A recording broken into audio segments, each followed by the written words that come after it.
Your dream for India? Well, my dream for India, what I want to, I'm pursuing, I want to demonstrate to the youth that if you believe in something, do it. And youth, once they are motivated, they are inspired, India needs this kind of motivated, inspired youth. Those who do now, it's not that you become a job seeker, you become a job provider now.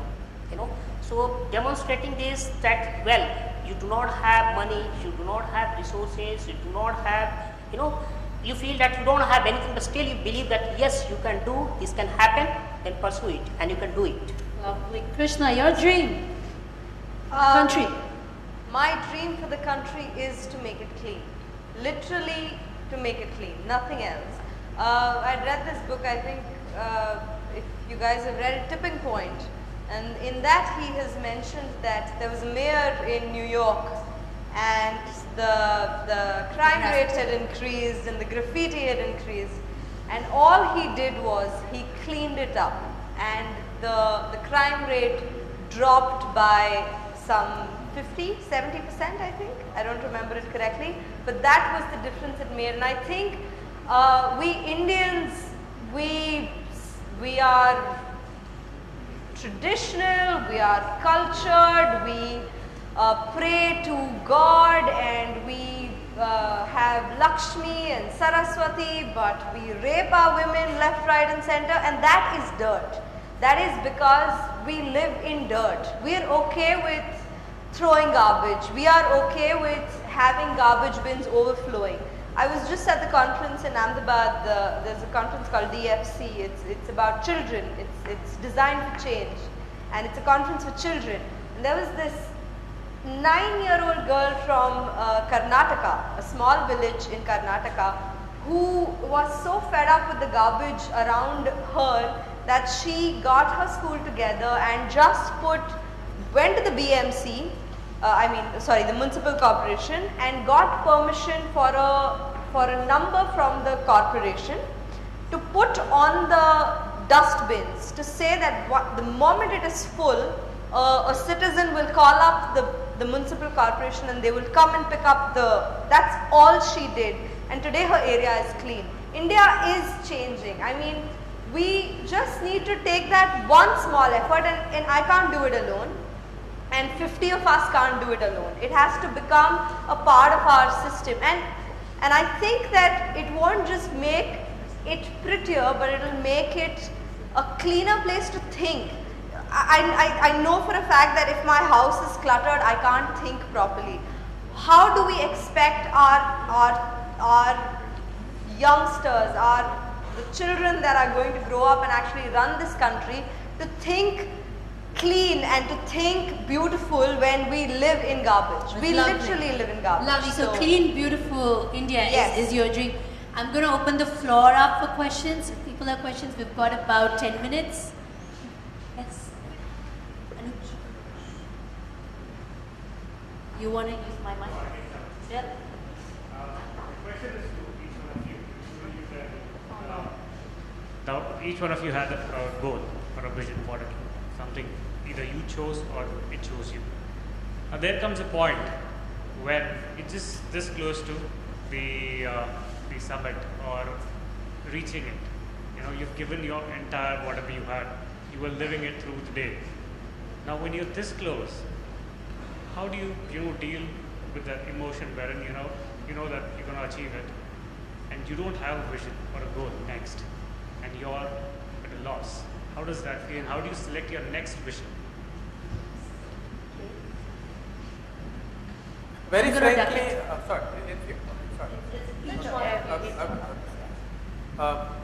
very frankly, I have not reached this point of this point in life where I have tremendously big dreams, and I've always felt I'm far away from what I really want to achieve, because I kind of build the dreams again and again and again, make them bigger and bigger and bigger, but I think on the face of it, I have a feel that if you get very emotional about the whole thing, when you're going to achieve it. I hope I'm getting the question right. Enjoy the emotion. Feel like crying? I think you should cry. You feel like dancing? You should dance. Yes, absolutely. Enjoy the emotion.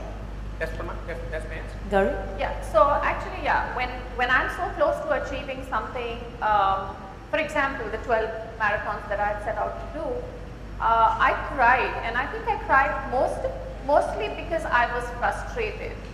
But I think what not achieving when you're so close to it, the thing that it does to you is that it makes you more determined. You're just like, I'm going to come back and do this another day, and I will. Nirmal? Yeah, to me it's a very, most of the people fail at that point only. They put efforts, they reach to the point where they are about to get success, but you feel that we read, like 90% people fail in achieving the goal. The reason at that point of time, if you are not able to control your emotion, if you are not able to maintain your consistency, if you are not able to focus your goal, there is a high possibility you are going to fail there. So at that point when you are about to achieve success, about to reach your goal, it's very important that you should be focused. Because that's the point most of like, we read, I have heard a quotation of Narayana Murthy saying that people say that this guy has become, billionaire overnight.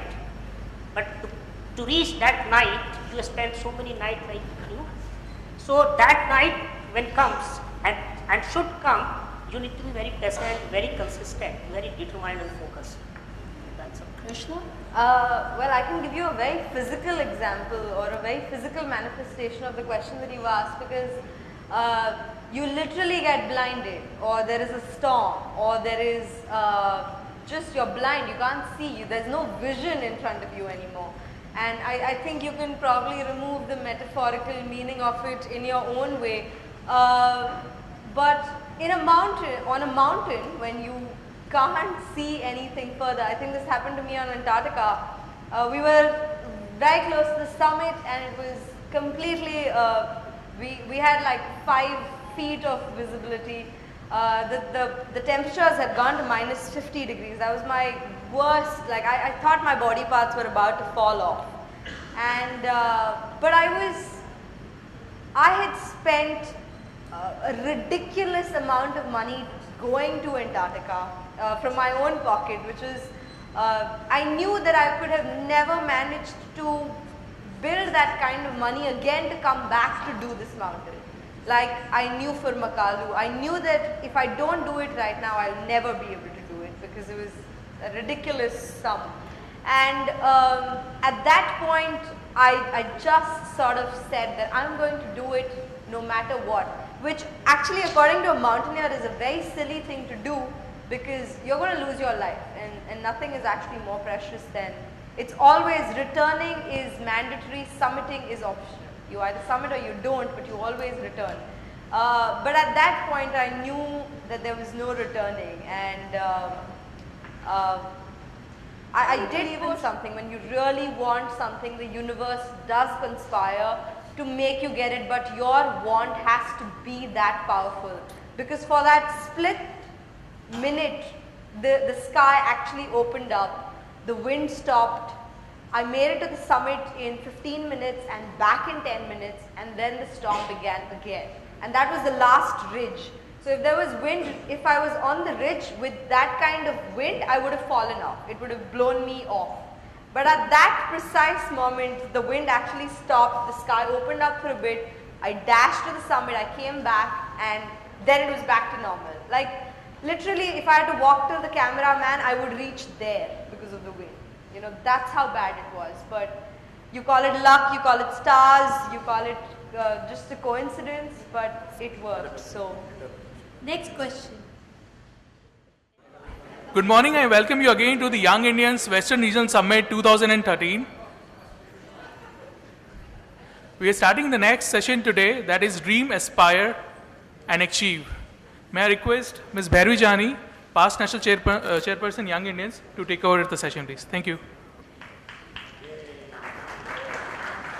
I don't know what those claps are for. I'm going to keep quiet. But good morning, everyone. Are you all awake? You partied too much last night in a dry state? No. Good morning. Morning. That's better. because we have some phenomenal people with us this morning. And these are the people who literally have followed their dreams, have dared to dream, have aspired to really climb literally the highest possible, echelons that are there, but also have learned to continue to move on and keep dreaming. So I think we have some brilliant people with us. I'm going to very quickly introduce them. One of them is still on his way, but we're going to anyway introduce him. So to my extreme right, I have Krishna. Did I say it right, Krishna? Krishna Patil, at the age of 19, has become the youngest Indian woman to summit the Mount Everest.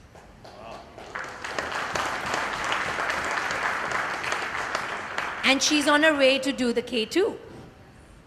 And I think it's fantastic. When I was talking to her before the session, and I said, so why did you do it? What made you do it? She said, I was just obsessed with it. And I said, yeah, that's our panelist right there. She's a prolific speaker, and we're looking forward to hearing more from her today. On my left, I have Gauri. Gauri, in her own words, is someone who can never do just one thing. So she does multiple things. She's an eclectic personality. She's an entrepreneur. She's traveled to 35 countries, sits on tourism boards of I don't know how many nations from Italy to Spain. They're all good-looking places here. Good-looking men too. Yeah, take us next time, please. And she really, is someone who represents this life about, raising children, living out of Bangalore, yet being so strongly connected to what the world is and what it can offer. So I'm very happy to have you with us, Gauri. On my extreme left, we have Nirav. And this is a brilliant man because he could have just sat on the laurels created by his family, but he decided to do more and venture into a business which was different than that of the family, and get into real estate and designing spaces and really making a physical space happen for a lot of us. So Nirav, we're really very happy to have you also being ranked as one of the upcoming young entrepreneurs consistently. So I'm glad that we have you with us today. Thank you. We don't have someone with us here physically yet, but he is on his way, and this is the rickshaw man. Because Nirmal is a man who does something quite extraordinary for ordinary people. He's gone out there and created a system for auto rickshaws in Ahmedabad, Gandhinagar, Vadodara, to literally go out there and become a cooperative, a foundation, a self-sustained social enterprise. And that has created a huge amount of buy-in for public transport of this kind. And he's also then dabbled into creating skilling as well as vocational education for these and other semi-skilled and unskilled people. He wants to basically take this concept to more than 10 lakh auto rickshaws by the year 2020, and he's the G-Auto man, so I'm sure he's on his way. So here is the thing. We first thought we'll let each one of them talk and give you presentations, but we know you've been sitting here all morning. So we thought we'll have chats.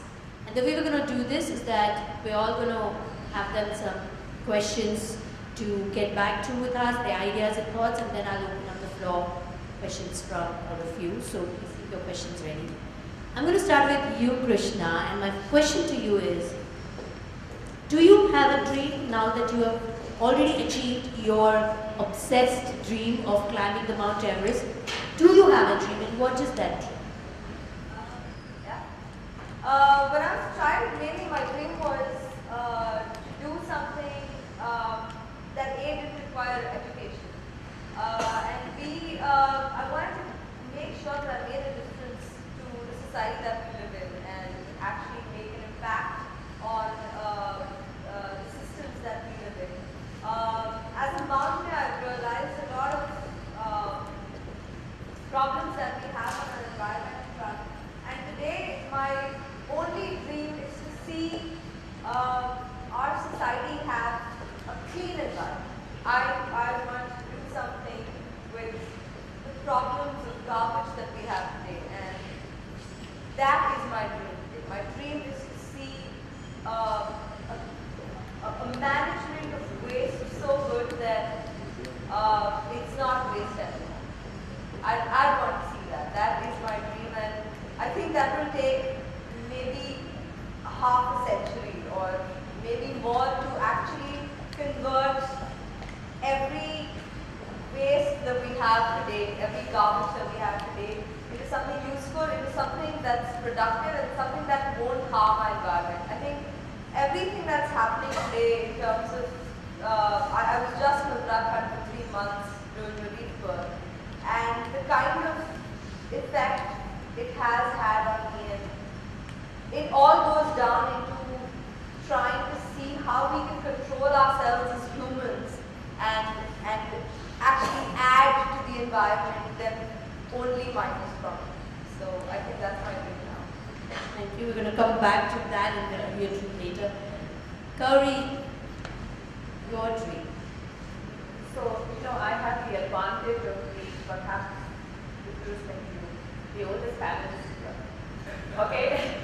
And I think, no, I'm going, that's why I say with respect to you, because I'm pretty sure I'm older than you, but this is the advantage of being a little older, where I think you kind of tend to redefine dreaming, because I think when you're young, you set out, and I'm speaking from my own experience, and you set out and you say, okay, this is really what you want to do, and this is why by the time you're 30, you have a midlife crisis, because you've already done everything you wanted to do.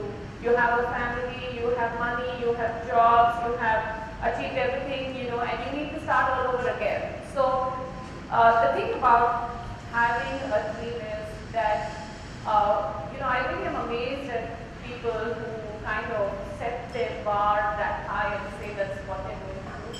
For me, I think the bar has always been what I think I can do in, within this lifetime. So I was very driven to see the world. That's why I joined the travel industry. I wanted to write a book. I've done that. By the time I was 35, I had an incredibly great job with the world's largest coach touring company. And I kind of felt this vacuum because I'd done everything I wanted to do. I had been married not once but twice. I had kids. I was raising children. So I think I went through that stage of actually saying, okay, what is it that I really want to do? And the interesting thing about being a little older is there are a lot of things that come with, in our society, I think we're judged by achievements, which is how many marks did you score, how much are you earning, what are you doing here, there, and things like that. And I think, so in that sense, by the time you come across your midlife crisis, sort of, dreams have a different meaning completely different. So here's some of the things that I've done in the recent past to kind of realign myself with my dreams. I've sold my car and bought myself a bicycle, okay? Because what I really want to do is when I say that I want to minimize my impact, I really want to minimize my impact. I've run half a dozen marathons, and now I aspire to do one on each continent. That's a dream now. I've just quit my fabulous job, which is to pay me lots of money. I've set up the Active Holiday Company because I want to be able to bring the experiences that I have to people in India, because people in India have this kind of notion that, oh my God, adventure travel means I need to go to the gym and I need to pump iron for 6 months before I kind of, get on an active adventure holiday. But that's not really true. There's a lot of options that you have out there. I want to raise my kids to be good human beings. I want them to be sensitive to not just the environment that they grow up in, but I also want them to be patriotic. I want them to write. So, of course, this is not driven by me, but my older daughter says, I want to get an Olympic gold for India. So it's great to be that young and to say, you want to do that. But I think by the time you're kind of 40, you really only talk about dreams that will make you happy. So I'm at that phase now. Thanks a lot, Gauri. So we come to you, Neeraj, and what makes you happy, what makes you tick, that's your dream. Okay, I'm going to show you something very interesting. This is my entire life map in pictorial form. Every area of my life, be it fitness, dreams for my business, be it dreams of my wife, be it dreams of my kid, be it my travel dreams, be it my dream for the vehicles, everything has been given a thought. Everything has been planned, short term, mid term, long term, and everything has been put in a pictorial form. I'll tell you why, because if I tell you how wonderful is this young lady looking in the red t-shirt, what are you going to tell me? What is she wearing?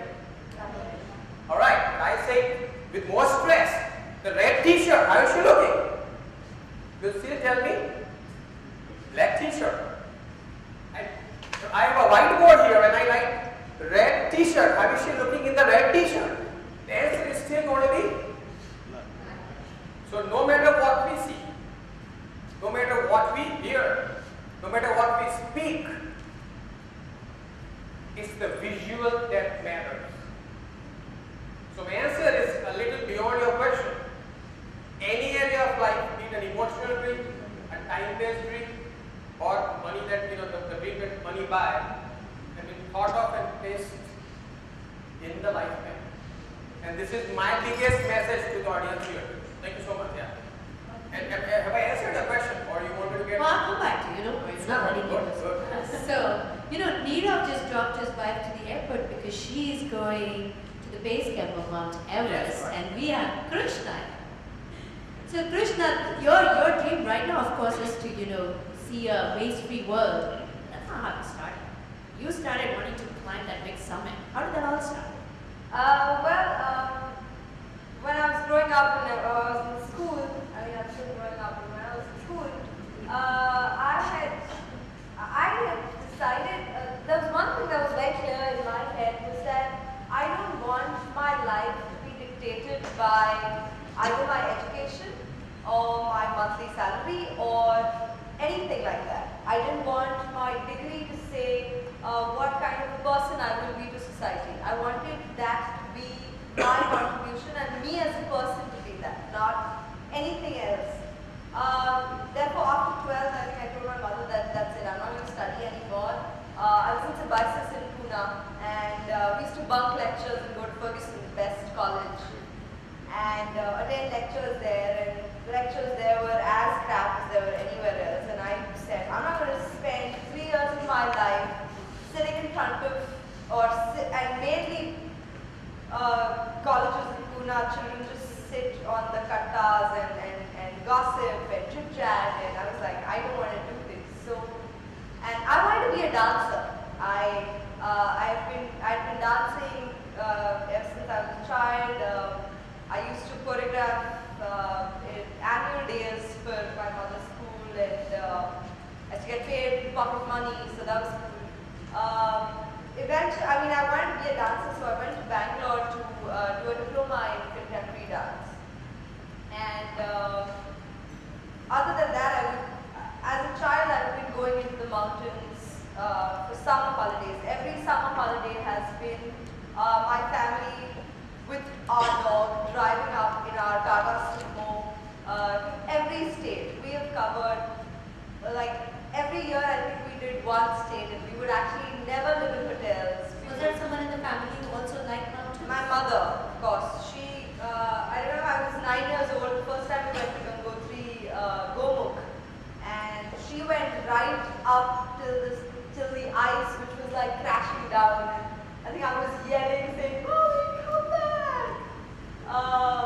Those were my first initiations into the mountains. And mountains, by the time I was in my 12th, had become a very integral part of my life. I mean, there was no year that had gone. I'd never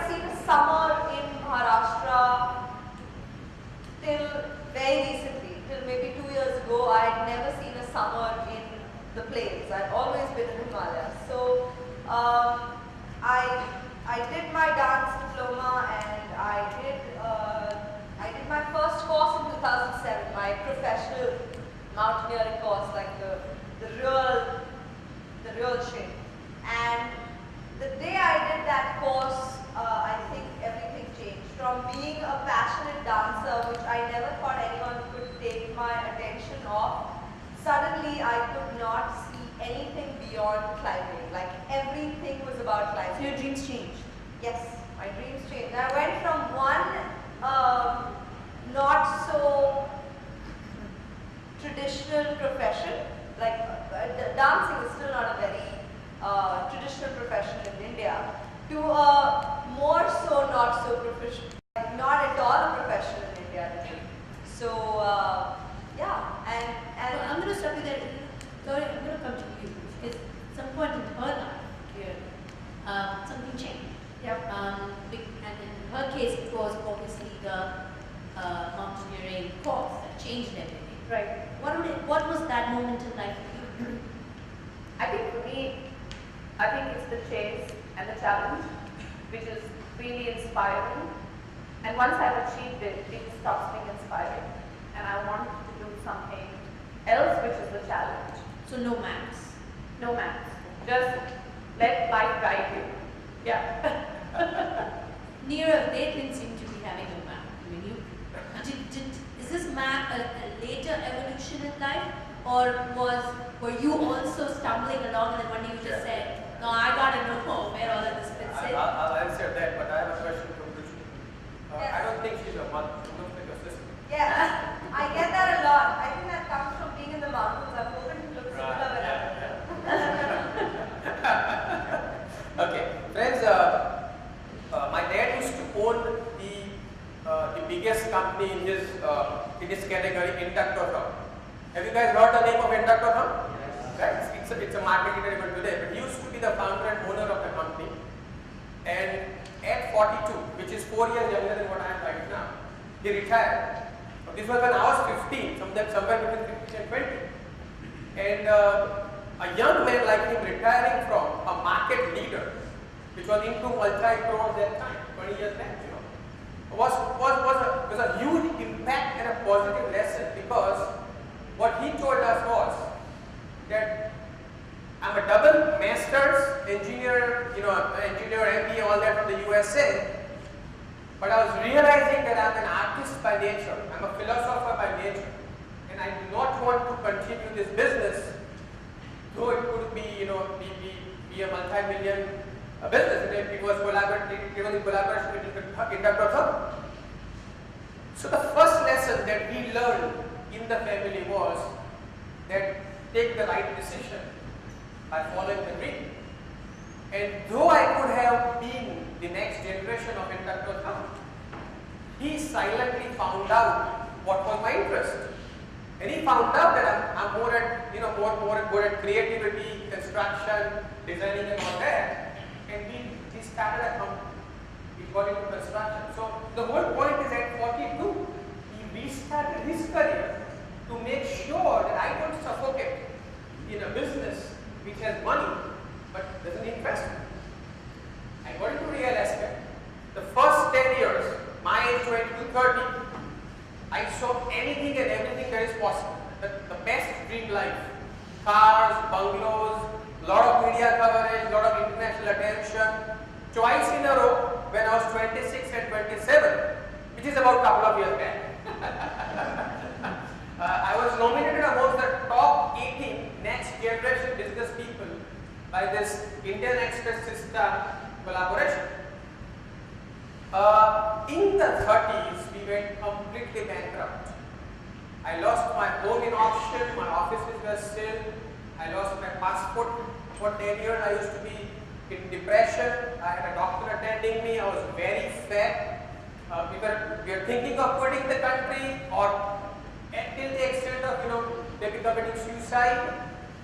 And a theory known as law of attraction and law of least resistance came to me. I got exposed to it, and then the whole story changes. This is a part of it.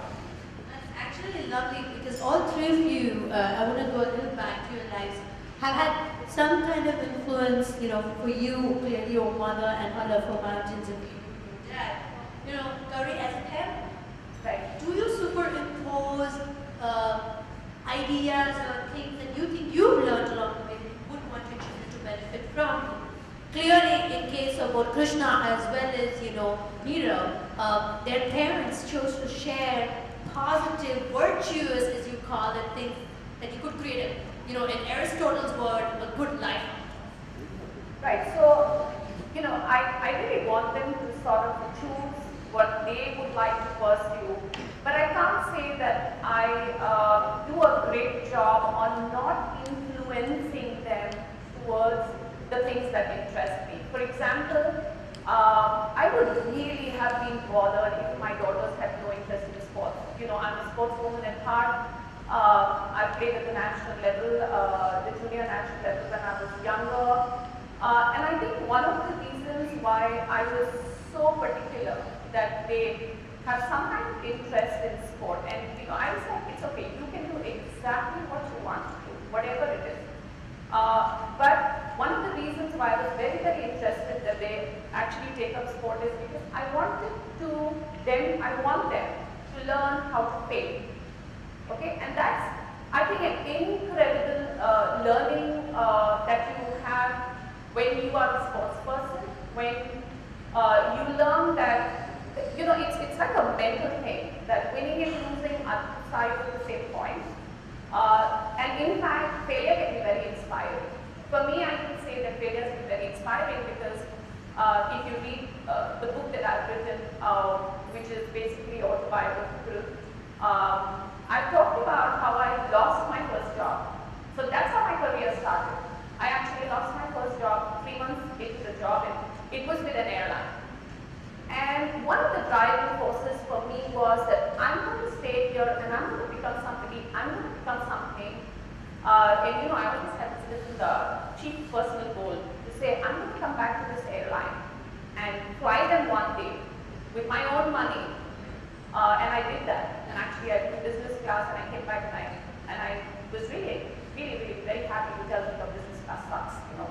So, so I think in that sense, I want, you know, to inculcate how failure should be taken in life, because Neerav himself has just shared this fabulous story about how he was really down in the dumps, and I think you get the best creativity when you are just down there, when you think life is so over for you.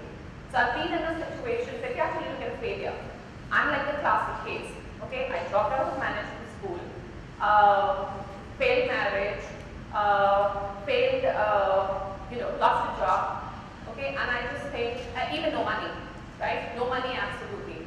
And I think really you can't just get you can't have a better start than that. So when failure happens at 21,000 or 26,000 feet and it really threatens your life, Krishna, what do you do with failure at that point? Well, when I got into mountaineering, one thing was sure that it was a fight. It was always a question of life or death. At any point, whether we're walking at base camp, whether we're walking at Camp 4, whether we're going towards the summit, at every point I knew that we could die now or a little later, or we could live. And for the first time this time, in fact, I climbed Everest in 2009. I've done the 7 summits. I've done the highest in every continent. For the first time this year, I went for an expedition to Mount Makalu, which is the 5th highest mountain in the world. And we turned around 150 meters from the summit. 150 meters from the summit is a maximum one and a half hour to 2 hour climb. We had climbed the entire night to reach this point, and we had run out of rope. The gradient of the slope was about 75 to 80 degrees. We could have climbed up without a rope, but we wouldn't have managed to climb down without a rope, without the safety of a rope. And that was the point where we had to take a decision, whether we continue to go up and do this summit, become the first Indians to ever climb this peak. It is a huge goal. We planned our entire year for this. It was a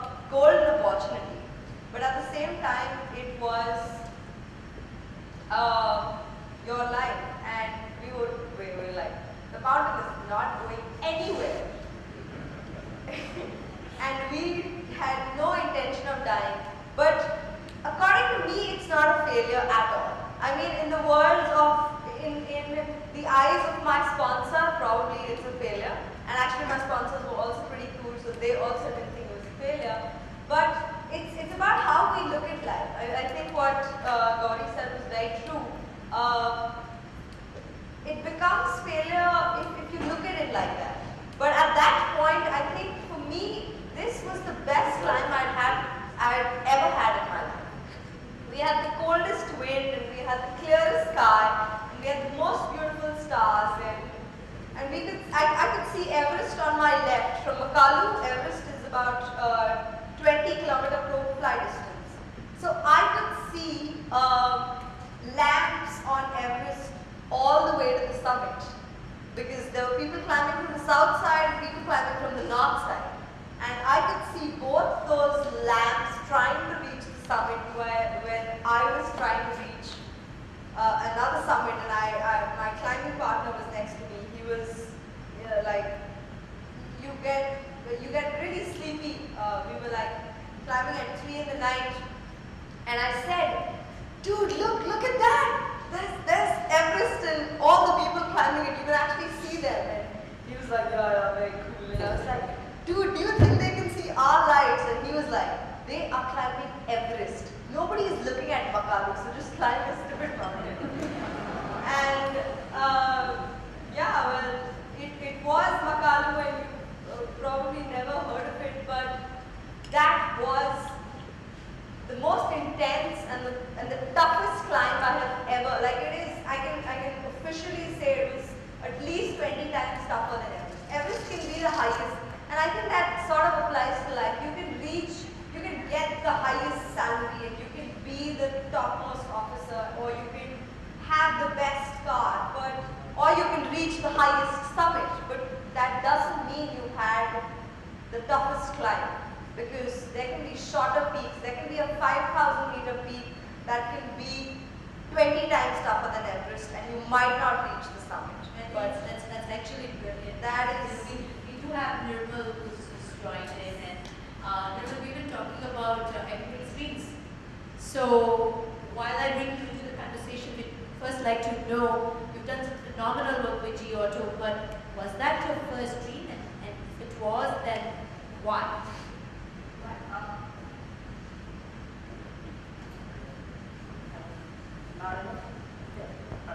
Well, that's a very frequently asked question by my audience, by media, and wherever I go. That why G-Auto? Like like you study in one of the Indian Institute of India, in management, and you are trying to corporate job, and all, but then you started doing something for auto rickshaw. Is this what you wanted to do? Something was it something like your dream? That's very frequently this question is asked. Frankly speaking, when I got into this segment, I didn't have any idea of transport sector that I'm going to do something in auto rickshaw or transport per se. I didn't have any clue that I'm going to do even entrepreneurship. It was just an accidental, kind of thing. My experience with auto rickshaw was a very fine thing. It happened like I, along with a couple of my friends, was going to a hotel to have dinner from Ahmedabad gate to Hotel Bright, and we hired rickshaw. So rickshaw driver charged some 25 rupees. While returning, we had another rickshaw, and that rickshaw driver charged 35 rupees. So being a student, like paying 10 rupees was kind of, why this 10 rupees extra? Just 1 hour back I went and I paid 25, and while coming 35 rupees. So the rickshaw driver was more rigid than me. He said, no sir, this is the amount you have to pay. I said, no, I'm not going to pay. So this 10 rupees extra. And no, this is the kind of 2-3 minutes of discussion, and then I said, okay, you want, and take this 35 rupees, go. Then I started thinking, like me, there will be every day hundreds and thousands of people would be traveling in the city and would be getting harassed by this kind of attitude of the driver. So is there any way we can organize these people? So that evening I started thinking, but how to organize them? There is a need to organize them, but what to do, how to do? I said, okay, let me do an experiment. I picked up 15 auto rickshaw drivers from the gate of IIM. So in the next few days, I spoke to around 100 rickshaw drivers, and most of them said, no, it will not work, what is incentive, blah blah question. But 15 rickshaw drivers, those who were knowing me from the gate because of the of frequent interaction, they said, yes sir, we will do something. My proposal was very simple. I am going to give you a couple of incentives. I will give you free insurance, free newspaper, free medical facility, medical insurance, and there is only one simple condition, that I am going to put my mobile number on your auto rickshaw. I should not receive any complaint from passenger of overcharging or misbehavior, wrong routing. If I receive any complaint, I will terminate these facilities and This was still while you were studying at IIM Ahmedabad? yes, this was during the same time. So the 15 rickshaw drivers, it happened like they were very, sir, this is, we never overcharge, we never misbehave with the passengers, and we are ready to join your mission. It happened like within a week time, I had around 100 auto rickshaw drivers. Call from several rickshaw drivers, sir, can you give this facility to us also? We want to join your network. I had around 100 rickshaw driver, and then it happened like I committed to 50 rickshaw driver, I'll give you insurance, I'll give you free newspaper, but 100 rickshaw driver came, then I started thinking, from where I'll bring insurance premium for all 100 rickshaw drivers, because that time I was surviving on educational loan. I myself was not self-dependent, and 100 people came, sir, give me insurance coverage, give me newspaper, everything. No, that's then I started thinking, is there a way I can fund these people? From where to bring money? I approached, by the time it was second year, so I had learned how to make presentation, and PPT and all these skills I had acquired. So I made 4 or 5 slides of presentation and started going to a couple of corporates, and this is the proposal. If you give me this much of amount, the amount was very small amount because it was a premium for the insurance also, and this is a very small amount if you give. It's a CSR initiative, probably you can help us. Secondly, the thing is that you are not giving me this thing for free. I'll give you exposure, your brand exposure. So inside auto rickshaw, outside auto rickshaw, lot of brand exposure I can give to you. One of the company of Reliance Group agreed, okay, we will fund you this thing, and they funded for 100 rickshaw driver. They liked this thing. They said, can you extend it to 300? I said, really, you want this 300? So I started talking to this rickshaw driver, get one more rickshaw driver along with you. So I had 300 rickshaw driver, and this was kind of 15-20 days. Within 15-20 days, I started getting good number of calls from rickshaw drivers. Corporate, I also got acceptability. Can I just stop you there Yeah. for a moment?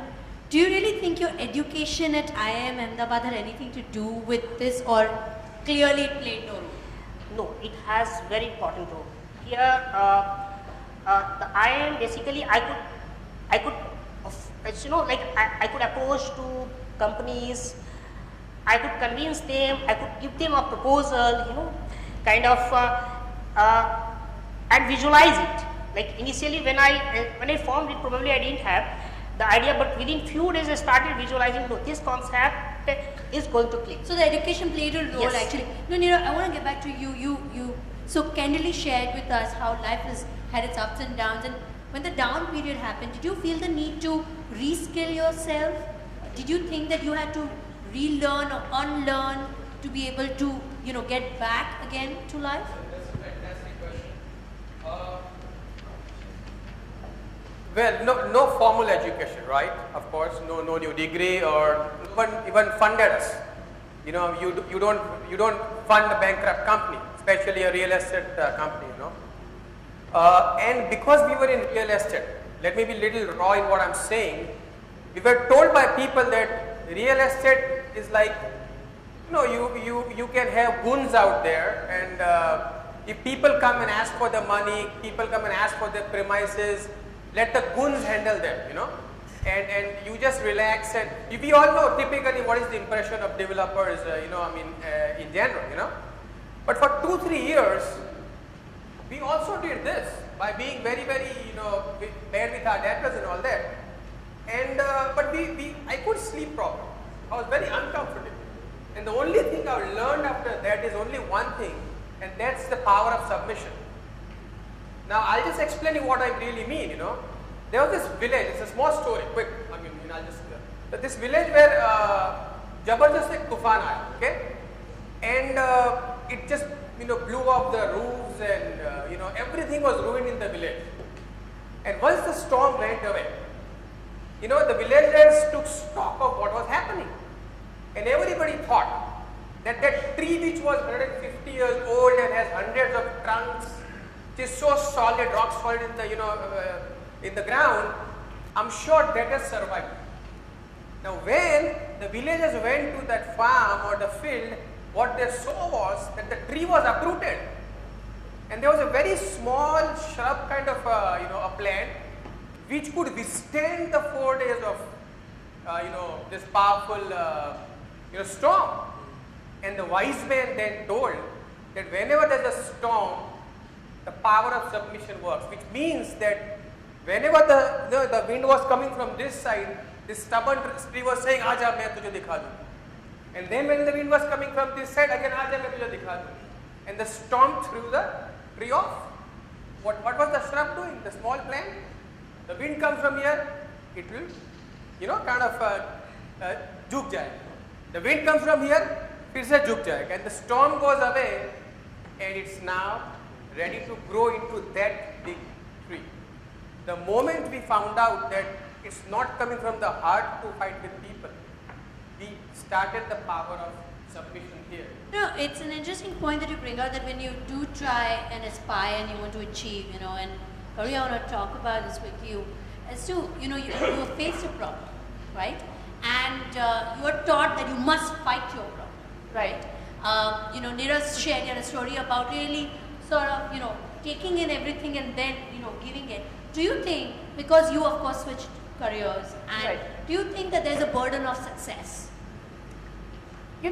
While there is a burden of success, and I wouldn't deny that it's a huge driving force. We are all driven as human beings to achieve and to go after this, but I go back to the same point of failure, because I think what smart people do is really learn from not being successful. And I'm giving you an analogy with, so just for the record, you are older than me. So last year I turned 40. One of the dreams that I had was to run 12 half marathons in 12 months, okay? And after the 5th marathon, actually between the 5th and the 6th one, I went for the Everest Base Camp trek, and I came back with a lot of muscular injuries, right?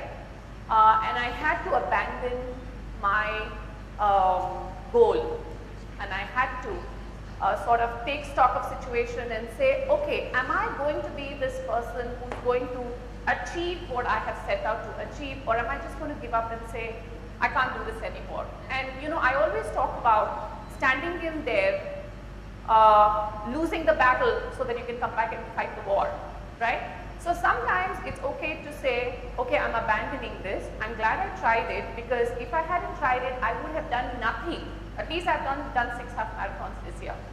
But to kind of say, like he said, I'm going to fight this, I'm going to fight that, I don't think it's the smartest thing to do. And I don't think there's anything shameful about throwing in the towel and saying, I couldn't do it. I think you learn a lot of valuable lessons from not achieving success.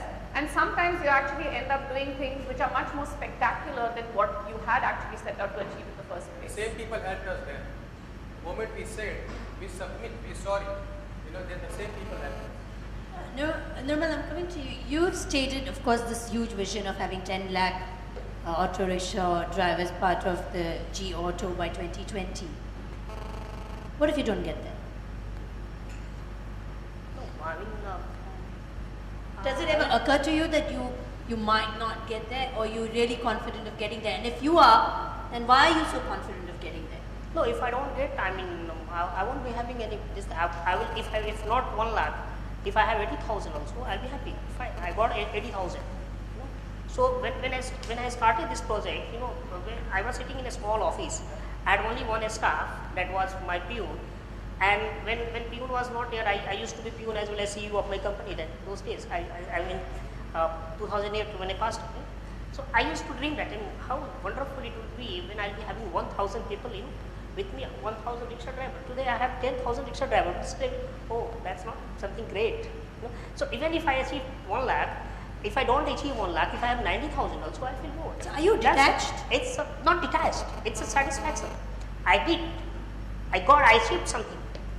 So achieved something that achieving that also is kind of, it's not that I feel, okay, oh, I feel humiliated, no, I could not achieve that. Even I achieve 50,000, I'll be happy.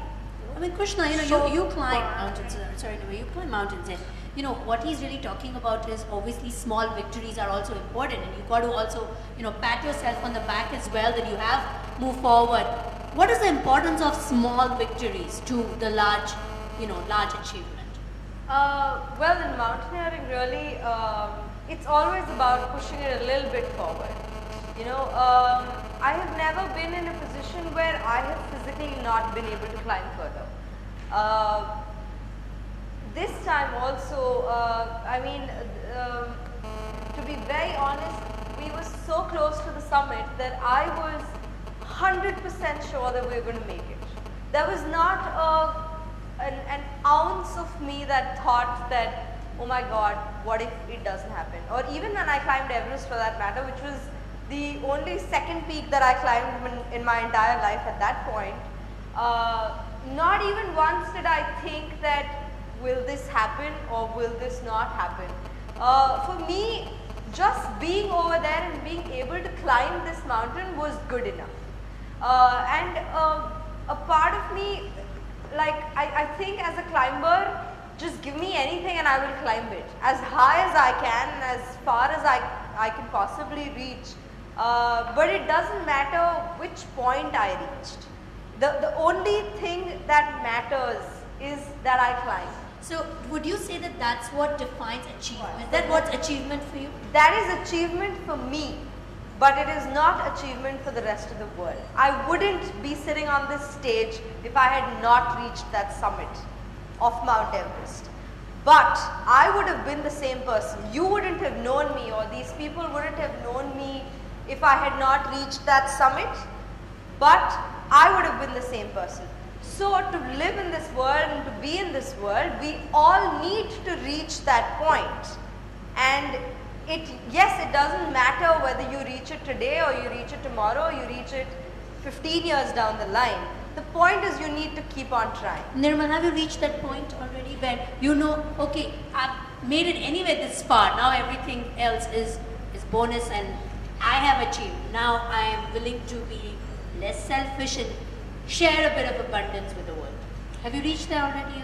See, what I feel success or reaching the summit is like if you are targeting to do something and if you feel that yes, you have been able to achieve that, you have been able to create the difference, you have been able to create the impact, you know.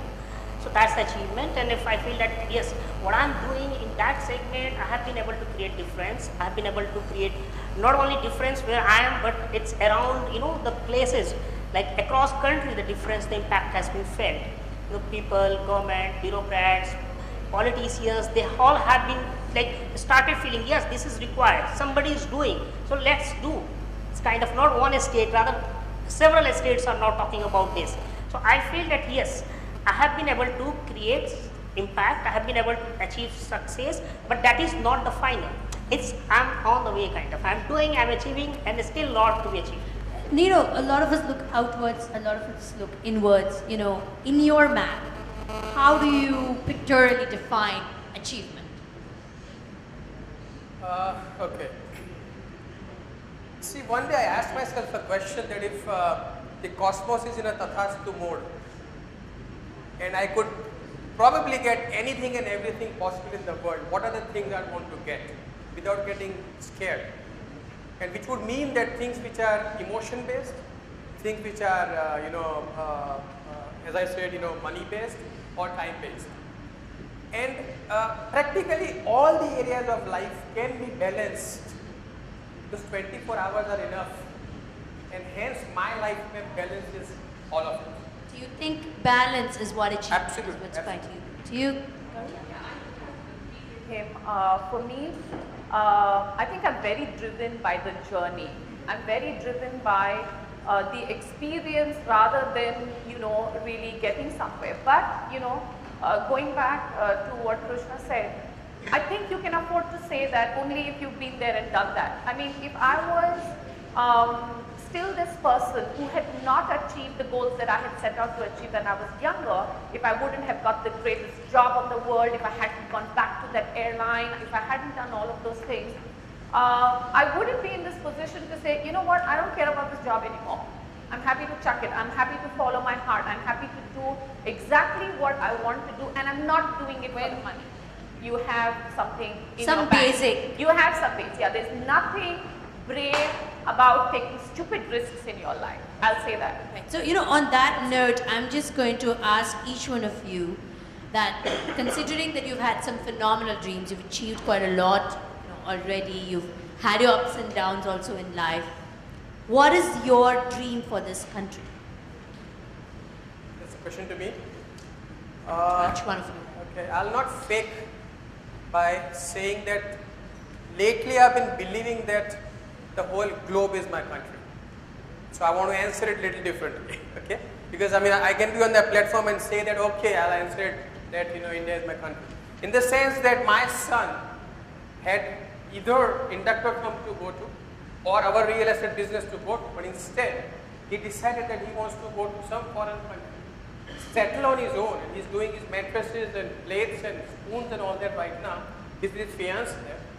And they're going to set up their base there as well as in this country and actually be global citizens and not just Indian citizens. So my dream for the globe is that because I've gone through the worst possible periods in my life, took everything back and with a very clear thought of achieving everything else that I want with time frames, colors, everything set, my biggest goal for the globe is that dream the biggest. It's extremely easy to achieve the dreams on the path of least resistance. Great. Gauri, your dream for the country? So, Bhairavi, I'm going to be honest with you, and I'm going to give you an answer which is probably similar to the same answer that cost Madhu Sapre her Miss Universe crown.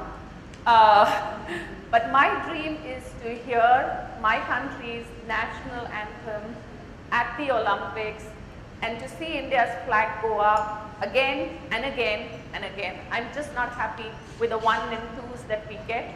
We are a nation which is, of more than 1.2 billion people, and I really would like to see a lot more of those medals coming our way. All right. Nirmal? I have a question regarding that we have dreams for family, for our nation and for self. But what when our dreams does not come true and we feel disappointed from life and this disappointment leads to failure. So what we should do at that time and what we should keep, which factor keep motivate us to lead to the success? Nirav, you want to take that? Sure. See, if you have the larger picture of life in place, I'll give you an example that if Shri Narendra Modi he'd have a plan of an entire Gujarat on his table, and he'd say that, okay, connect Surat and Baroda here, connect Ahmedabad from Surat there, and that's how he'll look at things. But if I were to look at things, I'd probably look at my road to my home has lots of bumps, my road to my home has lots of ditches. So, if you can have a look at the larger picture of your life, small things will not matter. If Hussain has his entire canvas ready and there's a small scratch, he'll just fix up the scratch because he can see the whole picture. But if you just look at the scratch, he'd be very disappointed. The biggest problem with people is that they do not have a clarity about everything and anything of today and tomorrow, which I call is the entire life canvas.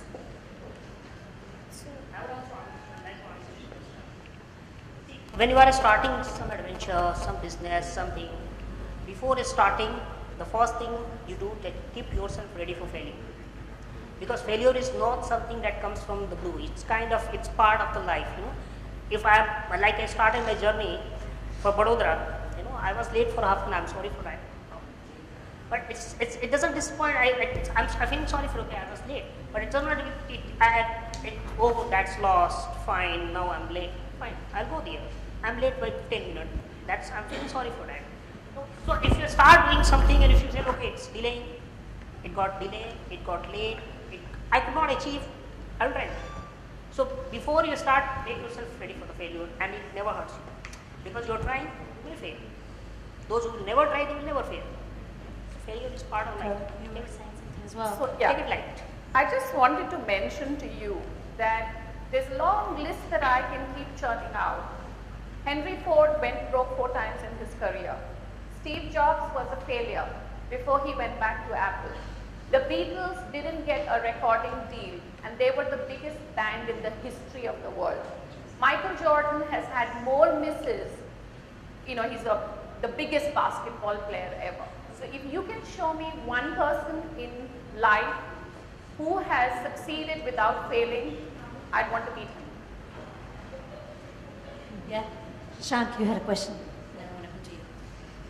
My question is, sorry, everyone sitting inside this room, when you say about Olympic gold medal, it reminds all the young Indians over here of Professor C.K. Bradar, who told us to dream about 50 gold medals in 2022 when India turns 75. Practically speaking, Gauri, what can make us reach that 50 gold medals in Olympics?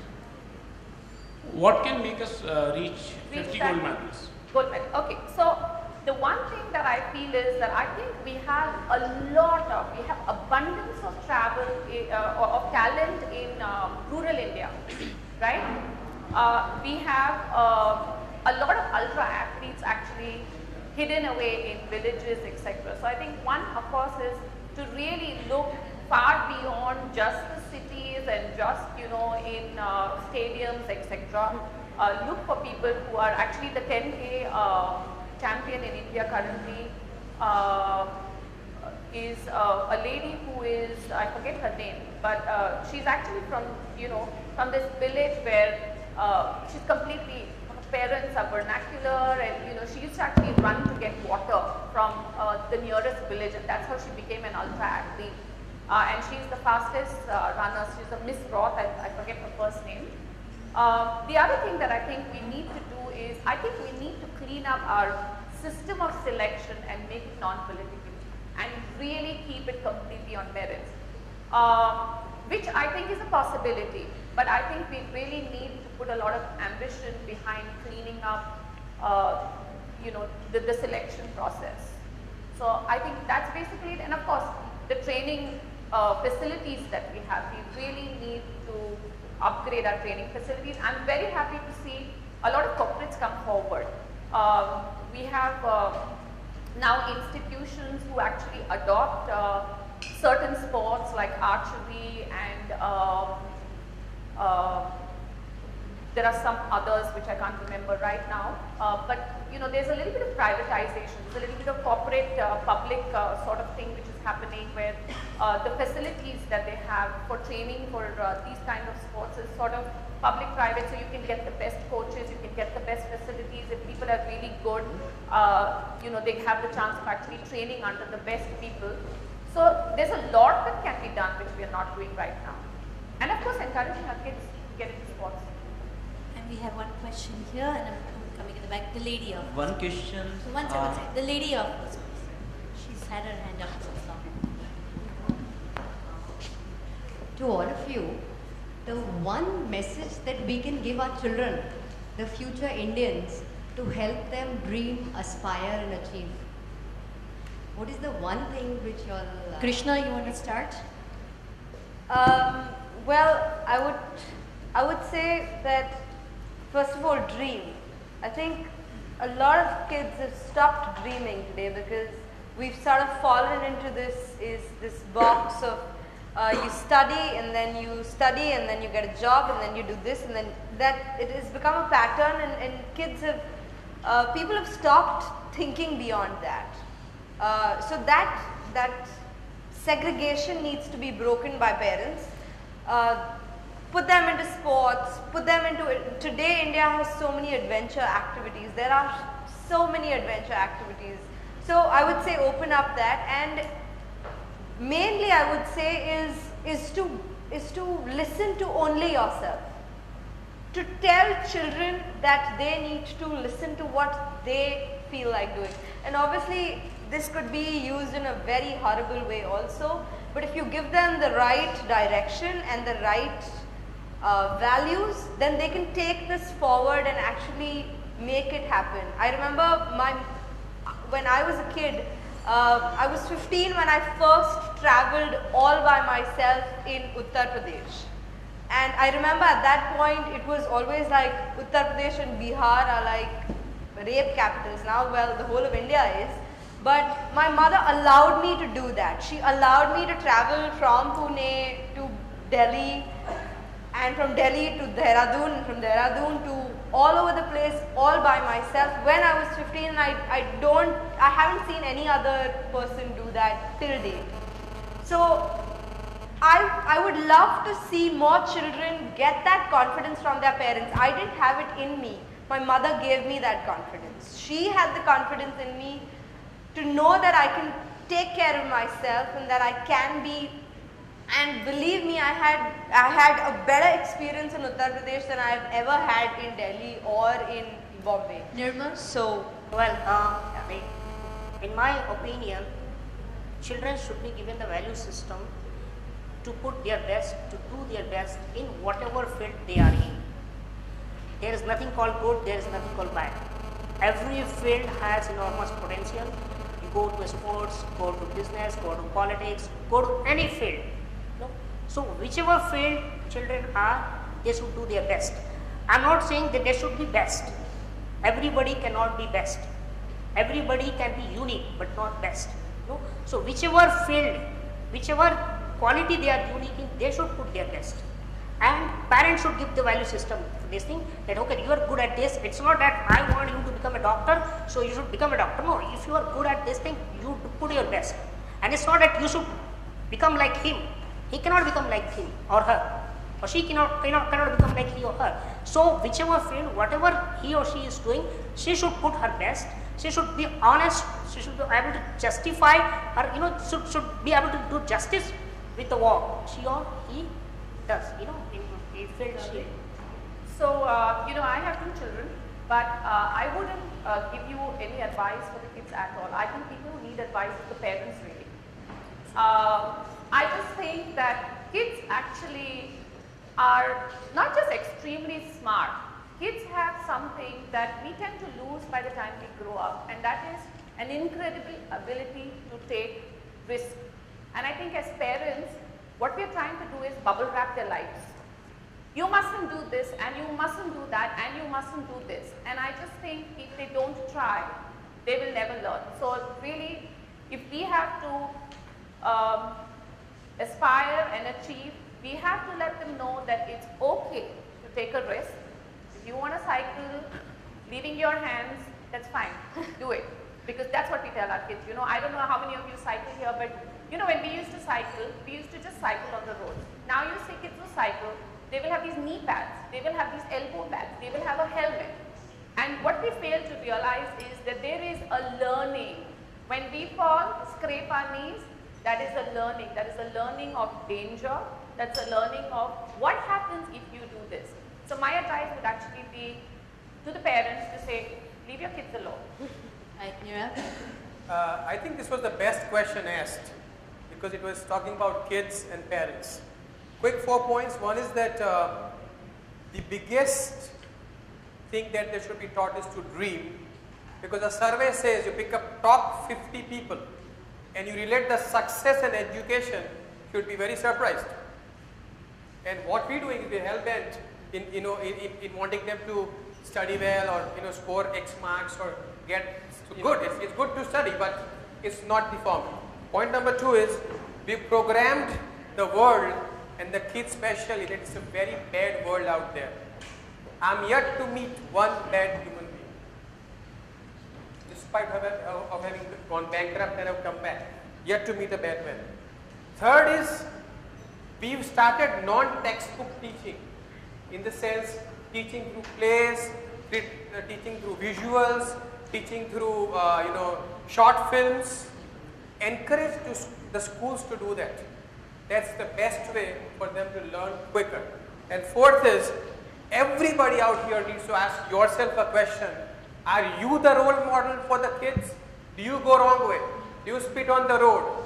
Do you throw junk on the, do you pay the taxes? Do you fight in front of your kids? All the possible questions that we need to ask ourselves, because we are the biggest teachers to our kids. I think we couldn't have summed up this panel discussion on a more wonderful note. I think I know we would all love to sit here and ask more questions, but I think a round of applause for this phenomenal human being.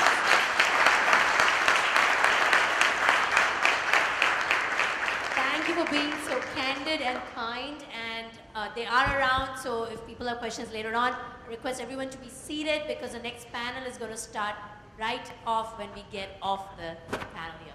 Thank you very much. Thank you, everyone.